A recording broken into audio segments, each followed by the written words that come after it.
Welcome back on this glorious and amazing day. The last and final reason to understanding tears and crying is confusing, and I don't understand it fully myself, but I don't have to know everything to its fullest to share. If I know a little bit, I will share with you, and I'm sure I will learn more because I learn each and every day. I'm someone so small and with this huge magnet in my brain, always picking up more knowledge to understand people, not to become smarter, but to become more sensitive, to become kinder, because that is the one universal goal us as humans should have, is how to become kinder. And if we don't understand human beings, sometimes by being kind, you could be cruel. Just reminded a story out of the thousands of stories where a mom goes and she decorates her 20-year-old daughter's room because she wants to be kind. And she came to me not understanding why her daughter is so unappreciative. She did everything she could to surprise her when she comes home from school. And I looked at her and I really had to do a lot of controlling. Oh, it was hard. But I understand her because she doesn't know, so I couldn't make fun of her. But that's one of the most cruelest things you could do. Your daughter has her own taste. Your daughter has her own DNA. Your daughter has her own idea. She never even asked you to do it. If you want to do it, you want to be kind to repaint the room, ask her what color she wants. If you're doing a public room from the house, the dining room, living room, you could do what you like, it's your house. Or if you have more space for someone else in your heart, you could have a discussion with everyone to make a vote. It's nice to treat everyone with kindness. Understanding humans really makes you kind. I thought I was a kind person 30 years ago. I don't think so. Because if we don't have all this knowledge, we could try to be kind, but really we're hurting people.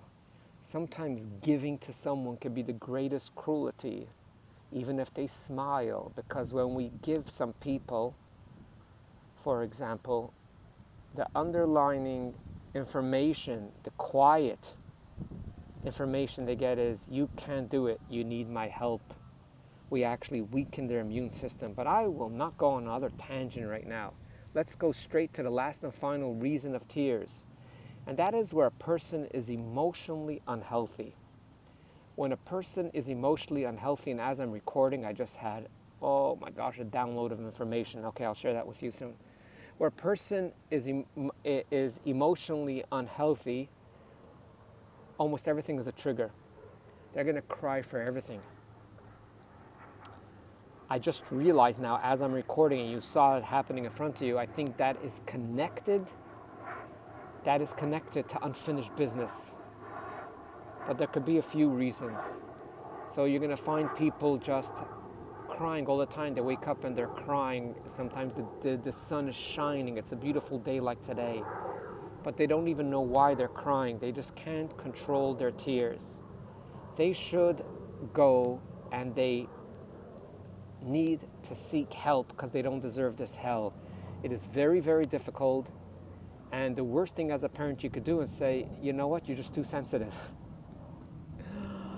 I guess that was a laughter to cover up my pain because I was about to burst out crying again. That wasn't a real laughter. Because to me, it's like telling a child, you're too feverish. You always have fever. You never say that to a child. On the contrary, if the child has a fever, you know there's some affections going on in the body that you don't know, and therefore the body's on overdrive, and therefore the fever keeps on appearing. You won't abuse the child and blame him or her. Oh, you're a feverish child. Again, you have fever.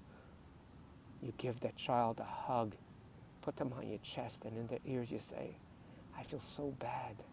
Every other week you have fever. I can't wait till we go to the doctor. And once for all, get down to the bottom of it so you can feel better. I love you, my darling child. No person is too sensitive. I just gave you an example. Even if the person cries all day long, something is wrong. We don't have to tell you, hey, something is just wrong with you. You need to go see a doctor. You get what I'm saying. We need some sensitivity there. So when there's something going on that they're not regulated, old business was not taken care of, they will cry, literally cry all the time. It happens to many women after they give birth, and I speak to so many of them. It's so difficult to listen to them for their huge pain to go through. Postpartum. As a side issue, I won't get into it, but I'll throw it in. It's going to take 30 seconds, a minute. As a side issue, told the people that go through postpartum what I discovered over the last 10 years, that every person that has postpartum, I haven't dealt with 50,000 people, so this is not as a blanket statement, but the people that I dealt with, many of them with postpartum, always had deep emotional issues from other stuff before, or they buried, or they thought it was taken care of. And what I found through my own, I didn't have to read about it, but I've seen through so many people I spoke to what postpartum does. It sort of opens up old wounds, but we have a name because it's like you could see it happening after they give birth, so they called it postpartum. But I think it's important for professionals to do deeper investigating. Of course, as a psychiatrist, they give them the proper medication and they work with the postpartum. But again, I always like to go to the root of stuff, and everyone that knows me as someone that goes deep, because I don't like to take care of symptoms, I like to take care of problems. But that's as a side note.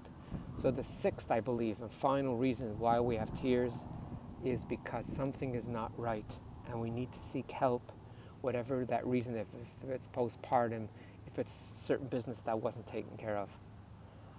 This, I must admit, was draining, because as I talk about it, I sort of relive other people's pain because I feel people's pain, and it's so difficult to see it, and therefore I'm so happy to do what I'm doing in my life coaching, because I know with the grace of God and with the help of God, I could help one person at a time to get out of emotional pain and to see the light, to see the warmth, to see the tranquility, to see the inner peace, and to be able to enjoy this wonderful and delightful world.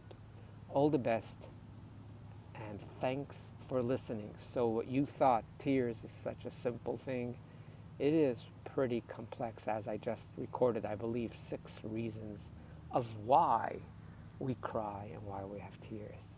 Humans are good. Thanks for listening.